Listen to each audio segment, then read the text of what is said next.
राजधानी कुर्सी की देख रहे हैं आप। हम बात कर रहे हैं बीजेपी में गुटबाजी की, क्या सब कुछ ठीक है या नहीं। बात उत्तर प्रदेश और हरियाणा होते हुए अब महाराष्ट्र की आ जाती है। महाराष्ट्र में इस साल जिन 3 राज्यों में विधानसभा चुनाव होने हैं उनमें से एक महाराष्ट्र भी है, हरियाणा है। अब झारखंड के साथ साथ जब बात महाराष्ट्र की हो रही है तो वहां के लोकसभा चुनाव के नतीजे किसी भी तरीके से बीजेपी के हौसलों को बुलंद करने वाले तो नहीं थे। महायुति की गुटबाजी भी जो है वो भी साफ दिखाई दे रही है। अजीत पवार हैं, एकनाथ शिंदे हैं, फडणवीस हैं, सबके अपने अपने गुट हैं और गुटबाजी के बीच महाराष्ट्र के सीएम एकनाथ शिंदे ने एक नया चुनावी दांव खेल दिया है। शिंदे ने लाडली बहन योजना के बाद लाडला भाई स्कीम का ऐलान कर दिया है। इसके तहत छात्रों को सरकार आर्थिक मदद देगी। अच्छी बात है, योजना बहुत ही अच्छी है, शानदार है। इसका मध्य प्रदेश में बहुत लाभ मिला था, लेकिन वो एक ऑलरेडी योजना चला रहे थे, उसका ये एक एक्सटेंशन था और शिवराज सिंह चौहान की अपनी एक इमेज थी। इस पर खैर हम चर्चा करेंगे, लेकिन पहले आपको योजना बता दूं। योजना के तहत 12वीं पास छात्रों को हर महीने 6,000, डिप्लोमाधारी युवकों को हर महीने 8,000 और ग्रेजुएट छात्रों को हर महीने 10,000 दिए जाएंगे। योजना के तहत युवा 1 साल तक एंटरप्रेन्योरशिप कर सकते हैं। मैं अब इसमें थोड़ा ये जानना चाह रही हूँ समीर जी कि ये खाली लाडला भाई क्यों, बहन भी इसमें इंक्लूड है या नहीं है? मेरा पहला कंसर्न तो यही है। वो पहले ही थोड़ा सा उसके लिए पहले ही उन्होंने कर दिया, वो लाडली लड़की करके जो बजट में दे दिया, वो पहले ही दे दिया। अच्छा, भाई है, भाई अभी थे जो उनका एक्सटेंशन, भाई अभी नया ठीक है, ठीक। तो भाई और बहन दोनों के लिए ये कार्यक्रम है। बेरोजगारी भत्ता योजना कहना चाहिए जिस तरह से उन्होंने की है कि हालांकि जो भी कहना चाहिए बहुत खराब है। भारतीय जनता पार्टी जिस राह पर चल पड़ी है, देश को श्रीलंका की तरफ ले जाएगा। ये मेरे नहीं, प्रधानमंत्री नरेंद्र मोदी के शब्द हैं कि अगर फ्रीबीज पॉलिटिक्स में देश पड़ेगा तो वो उसी राह में चला जाएगा। दूसरी पार्टियां करेंगी तो बुरा और भारतीय जनता पार्टी करेगी तो ये अच्छा, ये नहीं हो सकता। ये डेस्परेशन दिखा रहा है।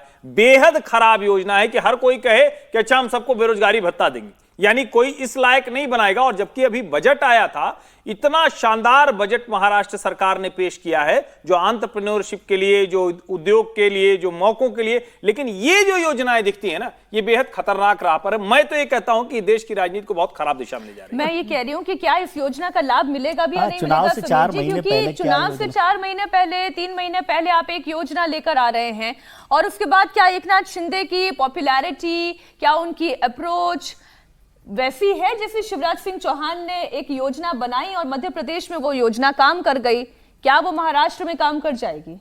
देखिए, सरकार जो योजना जो लेकर आई है, बजट के अंदर जिस तरीके से अजीत पवार ने, जब वित्त मंत्री है, बजट पेश किया था तो उनसे पूछा गया था कि आपने महिलाओं के लिए, बेटियों के लिए तो योजना में किया है, युवाओं के लिए, लड़कों के लिए क्या क्या युवा और वो बेरोजगार नहीं होते। तब अजीत पवार ने कहा था कि सरकार इस पर विचार करेगी। मुझे लग रहा है एक वर्ग से इस बात की मांग हुई थी और सरकार को लग रहा है जिस तरीके से लोकसभा चुनाव परिणाम आए कि भारतीय जनता पार्टी 9 सीटों पर आकर टिक जाती है और ये विधानसभा चुनाव लग रहा है उन्हें कि वो हारने जा रहे हैं, तो अब ये सीधे सीधे वोट की राजनीति है। भारतीय जनता पार्टी ने जो घोषणा करी है या एकनाथ शिंदे ने जो घोषणा की है कि हम भाइयों को पैसे देंगे, इसमें दादियों को भी उन्होंने शामिल किया बजट के अंदर।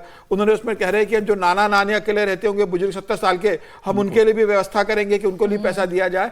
मतलब ये पूरा पैकेज लेके आ रहे हैं कि कोई वोट छूटे ना इसमें। मतलब लाडला भाई भी आ गया, बहना भी आ गई है, नाना नानी भी आ गए, दादा दादी भी आ गए हैं। अब इसके अंदर मुझे ऐसा लग रहा है कि सिर्फ चुनाव को देखकर योजना बनाई गई है, लेकिन इसका कोई बहुत ज्यादा चुनावी भत्ता नाम क्यों नहीं दे देते? अब इसका कोई बहुत फायदा मिलने नहीं वाला। आप समस्या देखिए इसमें क्या बोल रहे हैं। इसके अंदर एक बहुत बड़ी बात महाराष्ट्र के एक नेता ने बोली। उन्होंने कहा है कि जो युवा ग्रेजुएट है लेकिन वो खुद की दुकान चला रहा है, वो भी इसमें आवेदन कर सकता है।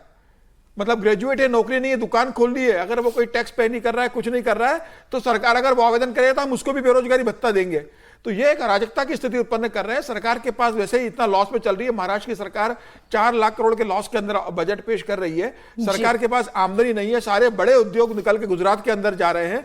ऐसे में आप कह रहे हो कि हम युवाओं को बेरोजगारी भत्ता देंगे, 8,000 दोगे तो युवा तो वैसे ही कहेगा कि ठीक है मैं ग्रेजुएट हो गया हूं, 12वीं पास हो गया, मुझे 4 से 5,000 रुपए मिल रहा है, मुझे क्या जरूरत है कुछ करने की। तो मुझे लग रहा है कि ये बहुत गलत योजना है, सरकार को इस पर विचार करना चाहिए। मैं बहुत हार्ड तो नहीं बोल दिया विजय जी, ये चुनावी भत्ता नाम क्यों नहीं दे देते? इससे चुनावी भत्ता बोल दे, जब सभी को इंक्लूड कर दिया तो सभी के लिए एक भत्ता है। ये तो नाम कुछ भी दे दें लेकिन चुनावी भत्ता ही है ये। लेकिन उसका मतलब चुनावी भत्ता होने के बाद भी क्या चुनाव में इसका फायदा होगा? ये एक महत्वपूर्ण सवाल है। दूसरी बात, जो हर्ष जी ने जिस बात का जिक्र किया कि क्या प्रधानमंत्री जी से इस योजना पर विचार किया गया, क्योंकि ये बड़ी योजना है जिससे सरकार पर बहुत बड़ा असर डालना है, फाइनेंशियल जो बर्डन है वो बहुत बड़ा पड़ना है महाराष्ट्र पर, और भारतीय जनता पार्टी की सरकार है, तो क्या प्रधानमंत्री जी जो कहते हैं उससे वो अलग चल रहे हैं, या प्रधानमंत्री जी जो है बात दूसरे लोगों के लिए, दूसरी पार्टियों के लिए अलग करते हैं, अपनी पार्टी के लिए नहीं बोल रहे? ये भी एक बड़ा सवाल है। ऐसे सवाल भी खड़े करने चाहिए, और चुनाव से पहले 4 महीने पहले करने से मुझे नहीं लगता कि कोई बड़ा फायदा इसको होने वाला है। ये राहुल गांधी ने जब बोला था ना कि 8,000 रुपए सीधा खातों में जाएंगे, फिर वोट आएंगे खटाखट खटाखट खटाखट, तो मुझे लग रहा है ये वही वाली रणनीति तो नहीं है। लेकिन एक बड़ी खबर आपको दे दें, शरद पवार का एक बयान जो कांग्रेस की चिंता खड़ी कर सकता है।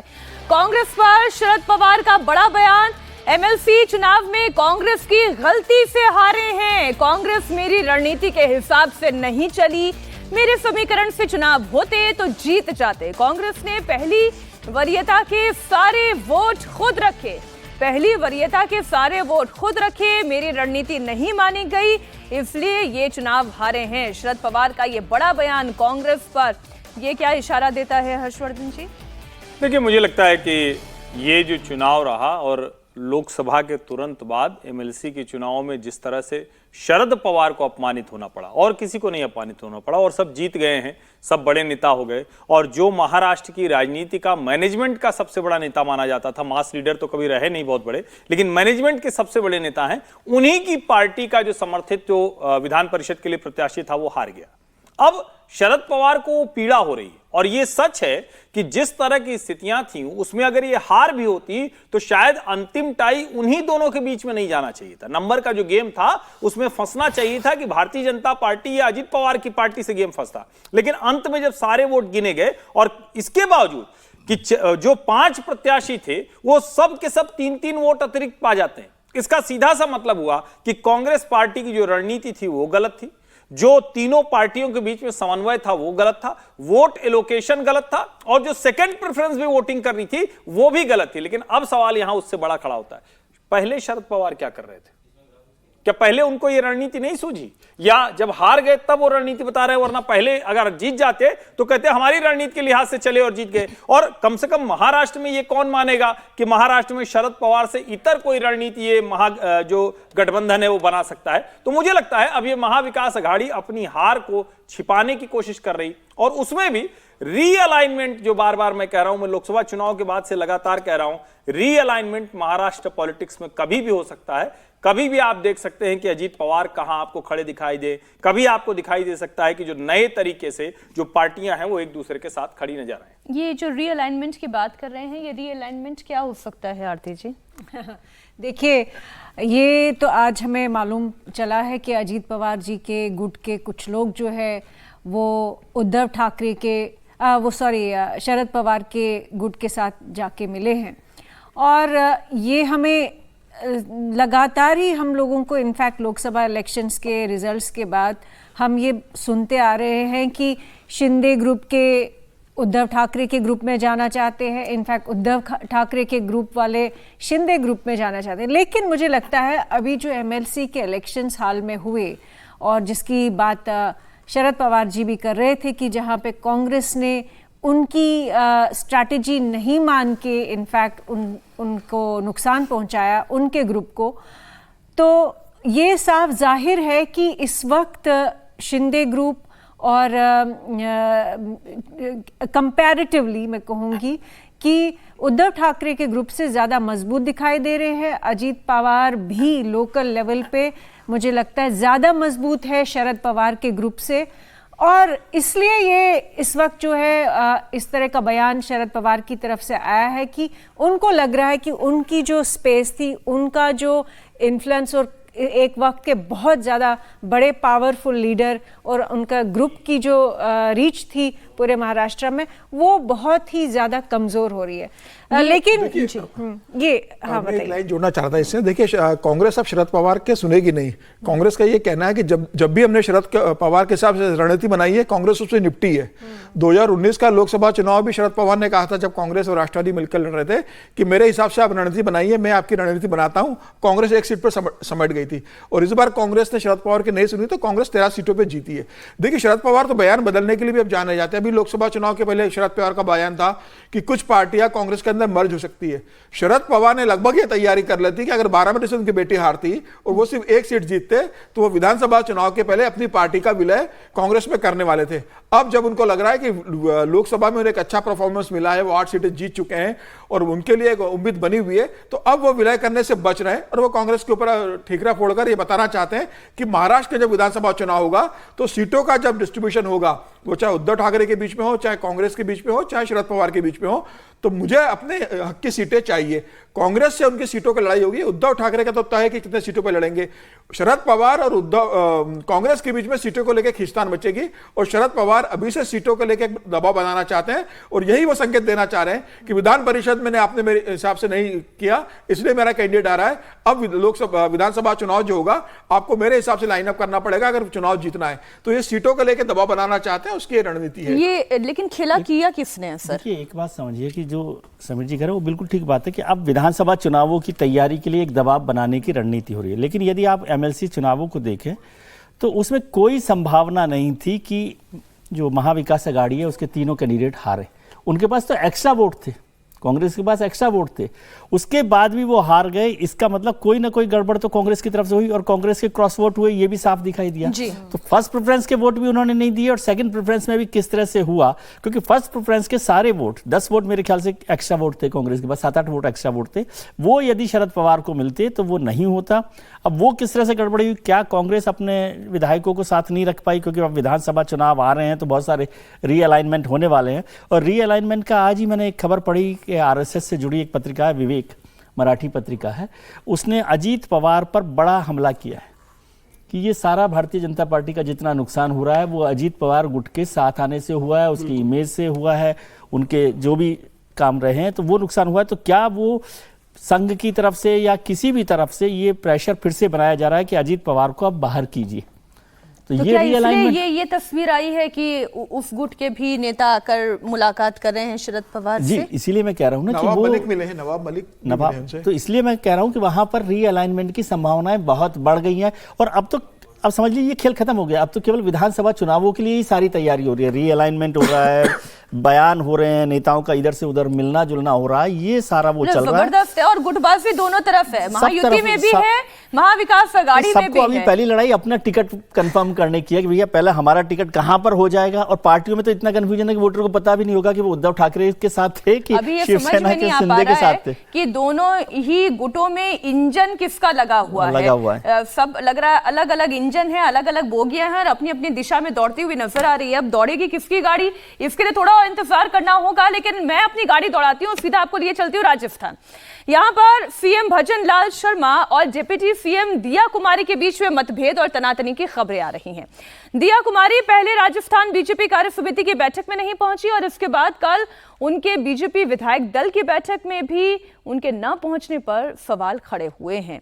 अब सीएम और डिप्टी सीएम एक साथ मीटिंग्स के अंदर मौजूद ना हो तो गुटबाजी की खबरों को तो हवा मिलेगी और इसलिए अब सीनियर नेताओं को संतुलन बनाना पड़ रहा है। केंद्रीय मंत्री शिवराज सिंह ने राजस्थान के मंत्रियों के सामने वसुंधरा राजे की तारीफ की है। तीनों मिलके ये कांग्रेस नहीं कर पाई, कांग्रेस कर भी नहीं सकती थी। पानी कांग्रेस देती कहां से?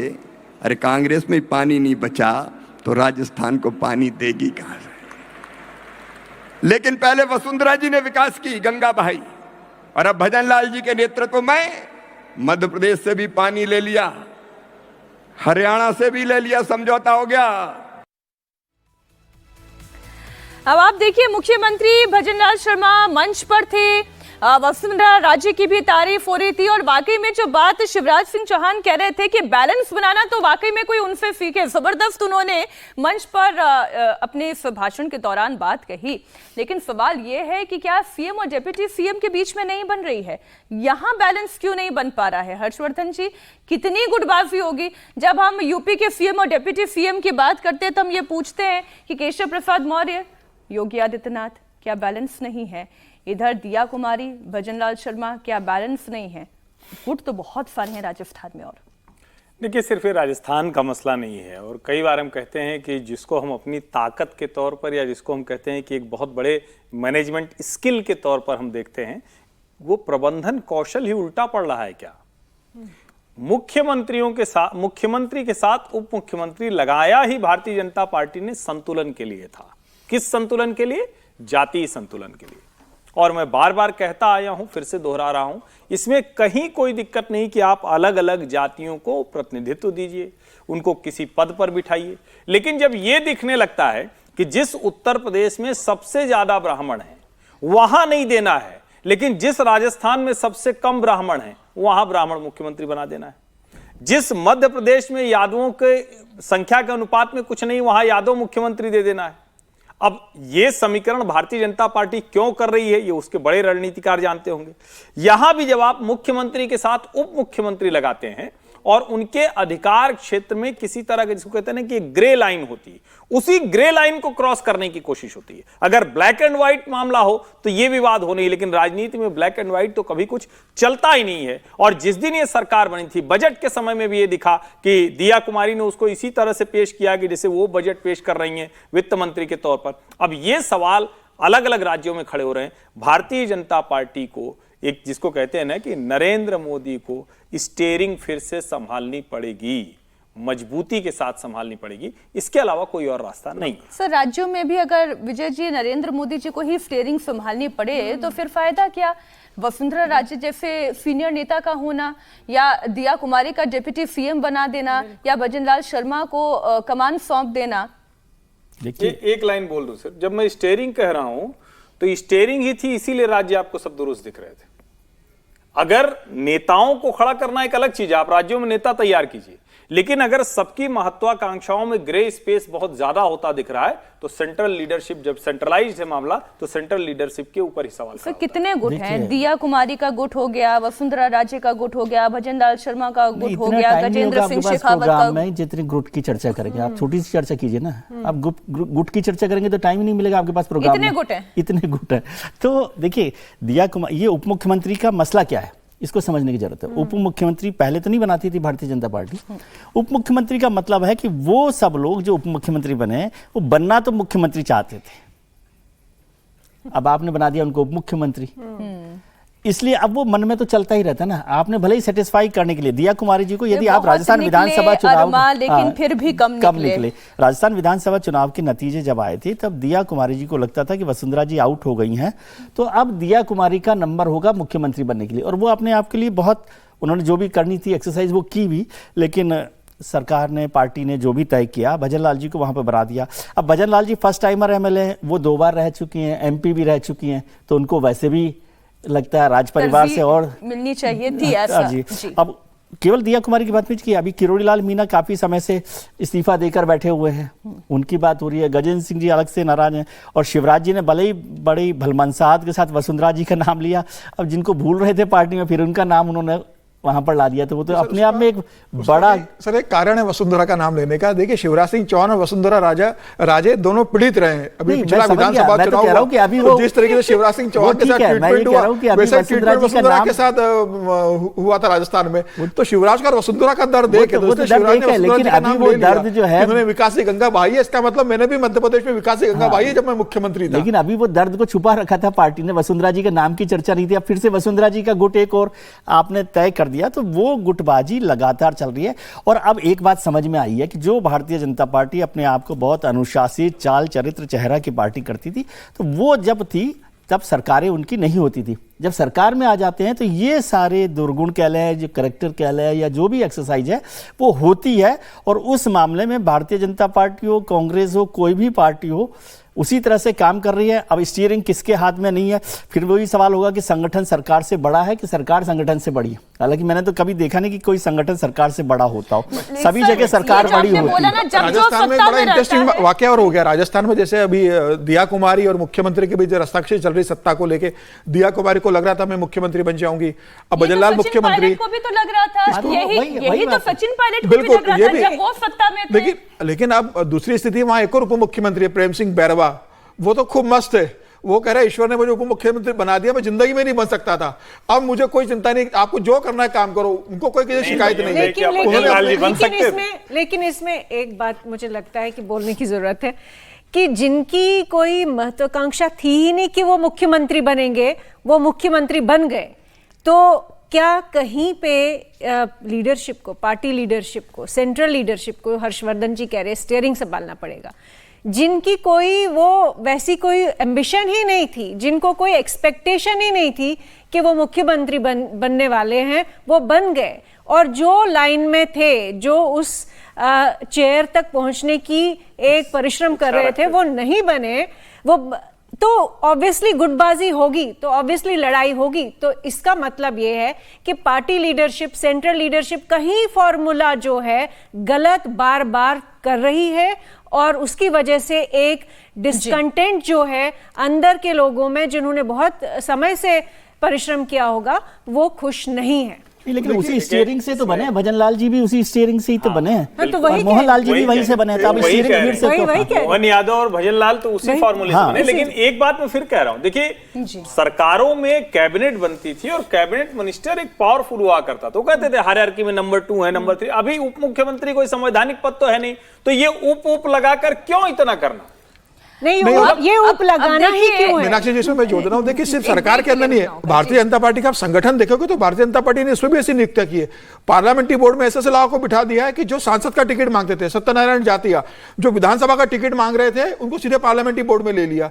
आप लालपुरिया, जिन्होंने भाजपा मुख्यालय देखा नहीं होगा, वो सीधे पार्लियामेंट्री बोर्ड में आ गए। सुधा यादव पार्लियामेंट्री बोर्ड में आ गए, के रमेश पार्लियामेंट्री बोर्ड में आ गए। तो ऐसे लोग कि जो सांसद टिकट की मांग कर रहे थे, आज वो भारतीय जनता पार्टी के सर्वोच्च डिसीजन मेकिंग बॉडी में बिठा दिया उनको लाकर।